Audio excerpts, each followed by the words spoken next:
Sean todos bienvenidos. Nos alegra tenerlos con nosotros el día de hoy. Nuestro tema es diabetes. Este adquiere una gran importancia debido al aumento de casos en todo el mundo, y nuestro país no es la excepción. Sabemos que tratar de prevenir que hayan más casos es un reto muy grande, pero que entre todos podemos lograr. Sin embargo, esta no es una enfermedad nueva, ya que la diabetes se reconoció por primera vez alrededor del año 1500 a.C. por los antiguos egipcios, quienes observaron a personas que orinaban mucho y perdían peso. Fue Areteo de Capadocia que entre los años 80 y 138 le dio a esta afección el nombre de diabetes, que significa en griego correr a través, refiriéndose al signo más llamativo, que es la eliminación exagerada de agua. Fue en el siglo II cuando Galeno se refirió a la diabetes, denominándola diarrea acuosa, y dipsacos, haciendo referencia a sus síntomas cardinales, la poliuria y la polidipsia. En el año de 1812, la diabetes fue reconocida como una entidad clínica, y en 1958 se descubre el primer fármaco para tratar la diabetes por vía oral, la sulfonilurea. En 1959 se confirma que la metformina disminuye el azúcar en la sangre. Y fue hasta en 1997, después de 2 años de revisión entre expertos de la OMS y la Asociación Americana de la Diabetes, que se dio a conocer una nueva clasificación: diabetes tipo 1, diabetes tipo 2, diabetes gestacional y otros tipos específicos. Si hablamos de números, hay 422 millones de adultos que padecen diabetes a nivel mundial. Esto equivale a 1 de cada 11 personas. Hay alrededor de 1.500.000 muertes causadas por diabetes, 2.200.000 muertes causadas por un nivel de glucosa en sangre superior al deseado, haciendo un total de 3.700.000 muertes relacionadas a la diabetes. La diabetes mellitus es un conjunto de trastornos metabólicos cuya característica común principal es la presencia de concentraciones elevadas de glucosa en la sangre de manera persistente o crónica, debido ya sea a un defecto en la producción de insulina, a una resistencia a la acción de ella, o a un aumento en la producción de glucosa o una combinación de ambas causas. Hablando acerca de su fisiopatología, el problema ocurre en el páncreas, que en su normalidad contiene en su interior células beta, que son las encargadas de sintetizar y segregar la insulina, hormona que regula la glucosa en la sangre. En la diabetes mellitus, el páncreas no produce o produce muy poca insulina. Eso en el caso de la diabetes tipo 1, o las células del cuerpo no responden normalmente a la insulina que se produce. En ese caso sería diabetes mellitus tipo 2. Podemos clasificarla en diabetes mellitus tipo 1 y tipo 2. Con respecto a la número 1, se llamaba antiguamente diabetes insulinodependiente, diabetes de comienzo juvenil o diabetes infanto-juvenil. En esta no se observa producción de insulina debido a la destrucción de las células beta, de los islotes de las células de Langerhans del páncreas. Es más frecuente en personas jóvenes, por debajo de los 25 años. Representa entre un 5 a un 10% de la diabetes. En cuanto a la diabetes mellitus tipo 2, esta representa entre un 90 a un 95% de la diabetes.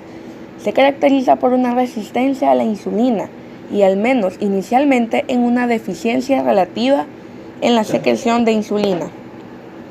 A medida que la enfermedad avanza, el páncreas puede llegar a producir menos insulina y fallar las células beta. A diferencia de la diabetes mellitus tipo 1, no hay un componente autoinmune presente. Se presenta principalmente en personas mayores de 40 años, la mayoría de los cuales presenta obesidad abdominal como parte del patrón de exceso de depósito de grasa que presentan las personas con resistencia a la insulina. Se acompaña frecuentemente de hipertensión arterial, dislipidemias y disfunción del endotelio vascular. El diagnóstico suele hacerse transcurridos varios años desde el inicio de la enfermedad, ya que la hiperglicemia se desarrolla gradualmente y en su periodo inicial no produce síntomas notables. Existen ciertos factores que nos predisponen o nos aumentan el riesgo de padecer la enfermedad. Sin embargo, la probabilidad de que se desarrolle diabetes tipo 2 depende de una combinación de factores de riesgo, como son los genes y el estilo de vida. ¿Una persona tiene más probabilidad de desarrollar diabetes tipo 2? Sí. ¿Tiene sobrepeso u obesidad? ¿Tiene más de 45 años de edad? ¿Tiene antecedentes familiares de diabetes? ¿Es afroamericana, nativa de Alaska, indígena, estadounidense de origen asiático, hispana latina, nativa de Hawái o de las islas del Pacífico? Si tiene la presión arterial alta, si tiene un nivel bajo de colesterol HDL, que es conocido como el colesterol bueno, o un nivel alto de triglicéridos. Si tienen antecedentes de diabetes gestacional o dio a luz a un bebé que pesó más de 9 libras. Si no se mantiene físicamente activa. Si tiene antecedentes de enfermedades del corazón o accidentes cardiovasculares. Si la persona padece de depresión. Si tiene síndrome de ovario poliquístico. Y por último, si tiene acantosis nigricans, zonas de piel oscura, gruesa y aterciopelada alrededor del cuello o las axilas. Ahora hablemos de signos y síntomas. En la diabetes tipo 2, el cuerpo no puede usar de manera eficaz la insulina para llevar glucosa a las células. Esto hace que el cuerpo dependa de fuentes de energía alternativas como tejidos, músculos y órganos, formando así una reacción en cadena que puede causar una variedad de síntomas. La diabetes tipo 2 puede desarrollarse lentamente y los síntomas pueden ser leves y fáciles de desestimar al principio. Entre estos síntomas tenemos hambre constante, también llamada polifagia, sed intensa o llamada polidipsia, aumento de la frecuencia urinaria llamada poliuria, pérdida de peso que puede ser inexplicable, fatiga o falta de energía, boca seca, picazón en la piel y una visión borrosa. Acá podemos ver otros síntomas y señales de la diabetes. Por ejemplo, pueden haber desórdenes sexuales, presión arterial anormal, debilidad, náuseas u hormigueo en las manos. También en la diabetes encontramos síntomas tardíos, por lo que a medida que la enfermedad progresa, los síntomas se vuelven más severos y potencialmente peligrosos. Así que, si los niveles de glucosa en sangre han estado elevados durante mucho tiempo, podemos encontrar cortes o llagas de cicatrización lenta. También la denominada acantosis nigricans, es decir, el aparecimiento de manchas oscuras en la piel, que frecuentemente se dan en la parte posterior del cuello y las axilas, y también la sensación de entumecimiento u hormigueo en manos o pies. Diagnóstico. ¿Cómo se diagnostica? Pues el médico puede diagnosticar la diabetes tipo 2 con base a los resultados de los análisis de sangre. El punto para el diagnóstico se basa en la relación entre los resultados de las siguientes 3 pruebas: glicemia en ayunas, hemoglobina glicosilada y prueba de tolerancia a la glucosa. A continuación, vamos a explicar cada una de estas pruebas. Glicemia en ayunas. Para esta prueba se toma una muestra de sangre después de una noche de ayuno. Los resultados que sean menores de 100 miligramos sobre decilitro se considera sano. Los niveles entre 100 a 125 miligramos sobre decilitro se consideran prediabetes, y si el resultado es igual o más de 126 miligramos sobre decilitro se considera diabetes. Prueba de tolerancia a la glucosa. Durante esta prueba, la sangre se extrae 3 veces, antes de tomar una dosis de glucosa, 1 hora después de tomar la dosis y 2 horas después.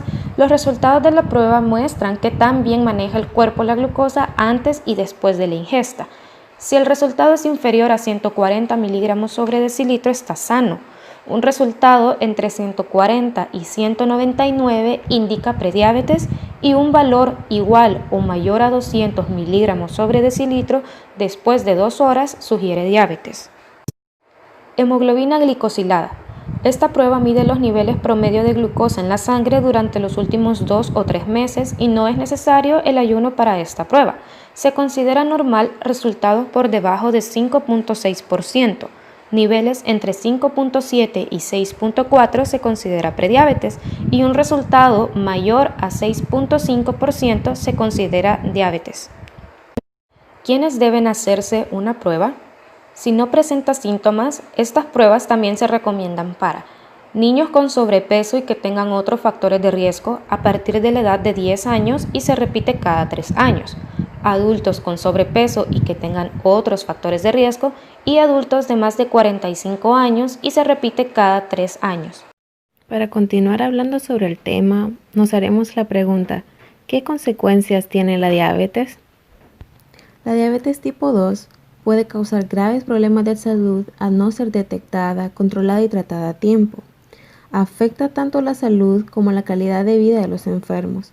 Con el tiempo, esta enfermedad puede causar ciertos daños en el corazón, en los vasos sanguíneos, en los ojos, en los riñones, en el sistema nervioso e incluso puede llegar a la pérdida de la vida. Veamos ahora cuáles son esas consecuencias. La primera de ellas es la ceguera. La diabetes puede causar la ceguera. Muchas personas ignoran el hecho de que la diabetes destruye lentamente los órganos y la peor parte es que la pérdida de la vista se da por una retinopatía diabética que es irreversible. Esas personas que no controlan su diabetes dañan lentamente la retina de sus ojos. Lo que sucede es que las pequeñas arterias que irrigan a la retina se dañan lentamente por el alto nivel de azúcar que tienen en la sangre. Es por eso que es muy importante que las personas cuiden su dieta y que no coman cualquier cosa. Sin embargo, hay una buena noticia, y es que la detección temprana y un buen tratamiento pueden reducir el riesgo de la ceguera en un 95%.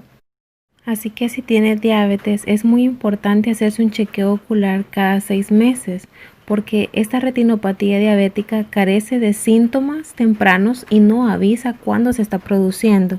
La segunda de las consecuencias es la arteriosclerosis, que es un endurecimiento y estrechamiento de las arterias del cuerpo que disminuye lentamente el flujo de la sangre a los órganos, como por ejemplo el corazón, el cerebro, los riñones, las extremidades, los pies, etc.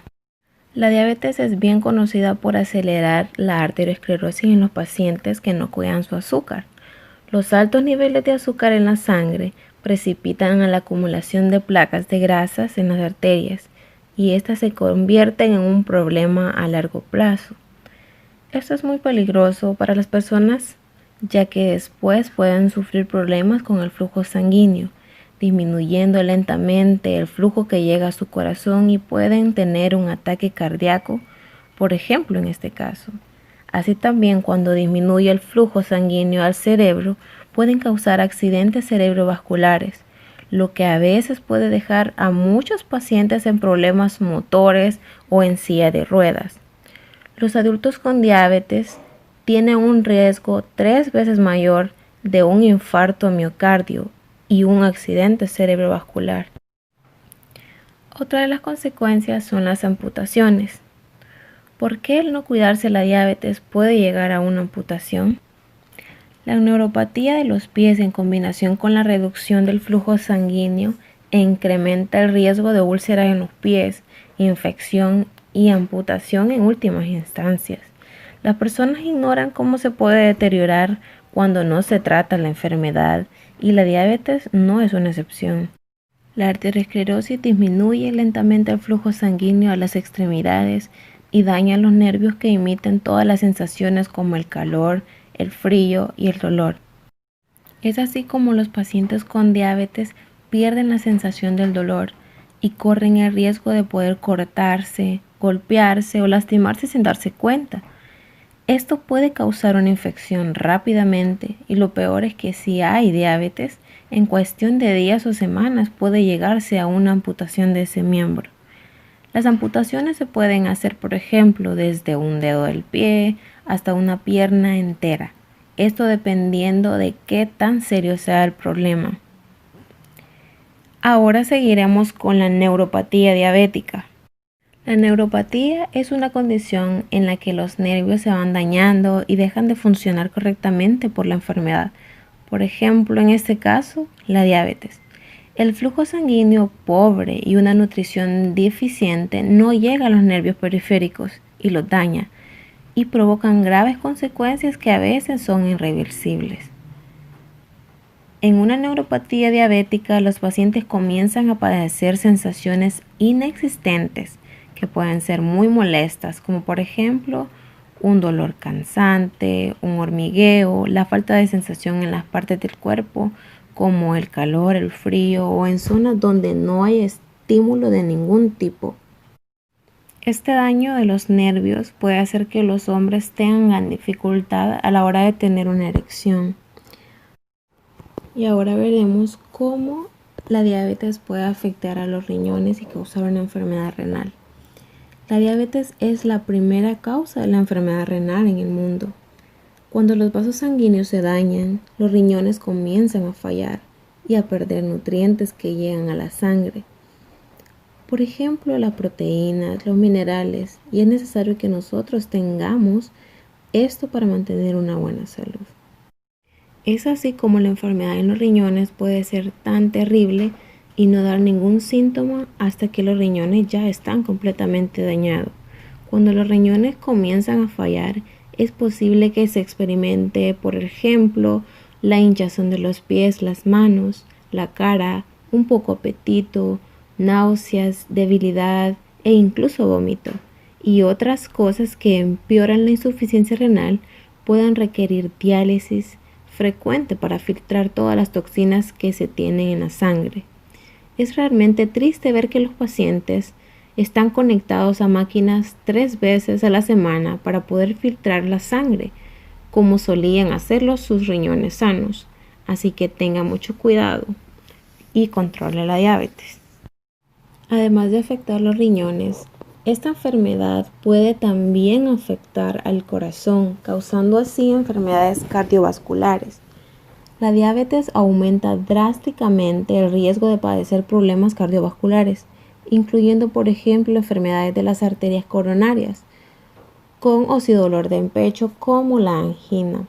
Otras complicaciones también incluyen ataques al corazón, accidentes cerebrovasculares, donde las personas sufran probablemente de un estrechamiento irreversible de las arterias por la acumulación de placas.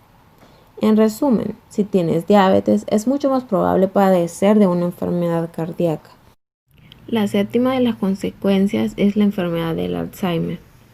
Se está investigando aún cómo la diabetes tipo 2 puede aumentar el riesgo de estas demencias, como la enfermedad del Alzheimer.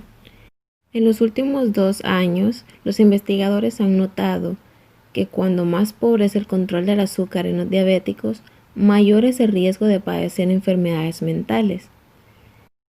Así vemos cómo la diabetes puede causar muchas otras complicaciones. Las personas con diabetes frecuentemente tienen depresión y las dos enfermedades pueden estar relacionadas. Otra es que algunas mujeres con diabetes pueden tener periodos de regla irregular y pueden no quedar embarazadas. No olvidemos que la diabetes es una enfermedad que implica el uso de la glucosa y que es esto lo que hace que nosotros podamos producir energía. Además que almacenamos grasa y hagamos que otros cientos de funciones en nuestro cuerpo funcionen. Entonces, si este proceso básico no funciona, cientos de otros procesos en el cuerpo sufren las consecuencias. Ejemplo de esto son los dolores de los huesos, las articulaciones, problemas en el rendimiento sexual, problemas hormonales, trastornos neurológicos como la disfunción eréctil en los hombres, etc. También se podrían presentar problemas en la piel o incluso un coma diabético. Es así como vemos la importancia que tiene el cuidar los niveles de azúcar de sangre en los pacientes y no olvidar que la diabetes puede ser un asesino silencioso. Continuando con el desarrollo del tema, hablaremos sobre el tratamiento de la diabetes. Y es que anteriormente hemos dicho que hay varios tipos de esta enfermedad, por lo que el tratamiento para cada una de ellas será diferente. Por ejemplo, la diabetes tipo 1 se trata casi exclusivamente con insulina, mientras que el tratamiento de la diabetes tipo 2 es mucho más amplio e incluye aspectos como la pérdida de peso, llevar una alimentación saludable, hacer ejercicio de forma constante y el empleo de medicamentos que más adelante conoceremos cuáles son. Tenemos la pérdida de peso como parte del tratamiento de la diabetes tipo 2, y es que controlar las porciones de comida e ingerir alimentos saludables como frutas, verduras y otros alimentos bajos en grasas, carbohidratos y calorías nos ayudarán a tener un peso ideal, ya que la obesidad es la principal causa de diabetes. Debemos de buscar la manera de minimizar lo más que se pueda este problema. Una alimentación saludable también es parte del tratamiento y, como lo hemos mencionado antes, juega un papel importante, ya que los pacientes pueden perder peso y no recuperarlo. Se deben consumir más frutas y verduras, que sirven además como una fuente de fibra natural, y se deben evitar alimentos con demasiadas calorías, azúcares y grasas saturadas. Además, se deben evitar por completo el consumo de tabaco. Realizar ejercicio es una parte fundamental del tratamiento, ya que la actividad física reduce los niveles de azúcar en la sangre. La Organización Mundial de la Salud, o sea la OMS, recomienda que los adultos deben realizar un mínimo de 150 minutos de ejercicio por semana, lo que equivale a 30 minutos de actividad física diaria. El control de azúcar en la sangre es otro aspecto importante, ya que nos permite conocer si el tratamiento que está llevando el paciente funciona o no, y de este modo poder ser modificado en caso de ser necesario. Muchos quizá nos preguntamos, ¿se puede prevenir esta enfermedad? Y la verdad es que depende de muchos factores. Por ejemplo, podemos hablar de factores genéticos, de estilos de vida o por enfermedades asociadas. En el caso de la diabetes tipo 1, podemos decir que no se pueden prevenir, ya que su causa es genética y el individuo ya nace con problemas en el páncreas, en donde no hay una producción de insulina, por lo que esta enfermedad comienza generalmente desde la infancia. En el caso de la diabetes tipo 2, en donde el cuerpo sí produce insulina, pero no en las cantidades necesarias, el 90% de los casos se pueden prevenir, fundamentalmente con un estilo de vida saludable, haciendo ejercicio y logrando tener un peso apropiado, puesto que la causa más frecuente de este tipo de diabetes es la obesidad. Como ya lo decíamos anteriormente, vamos a decir que todas aquellas acciones que tengan que ver con la prevención de la obesidad, por ejemplo, evitar el sedentarismo, evitando el consumo de comida chatarra, evitar el consumo de bebidas carbonatadas o alcohólicas, tendrán un resultado positivo en la prevención de esta enfermedad. Aquí hemos resumido las medidas preventivas en: número 1, muévete. Se refiere al ejercicio que debemos practicar al menos 30 minutos al día. Número 2, chequea tu peso. para mantener un peso adecuado y en el caso de encontrar sobrepeso se pueda controlar a tiempo. Número 3. Elige grasas saludables, es decir, evitar las grasas saturadas presentes en la comida rápida generalmente y reemplazarlas por grasas naturales como el aceite de oliva, entre otros.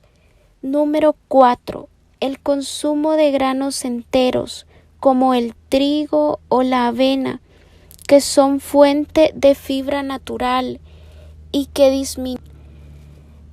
disminuye el riesgo de diabetes, pero además previene enfermedades cardiovasculares. Número 5. Cuídate de los azúcares refinados. Las podemos encontrar en pan blanco, bebidas carbonatadas como gaseosas o refrescos embotellados. Número 6. Dejar de fumar, ya que esta práctica aumenta las probabilidades de que aparezcan muchas enfermedades y entre estas está la diabetes. Y bueno, esta ha sido nuestra participación. Les agradecemos por la atención prestada y esperamos que haya sido de mucha ayuda para que más personas conozcan sobre esta enfermedad y puedan prevenirla. Muchas gracias.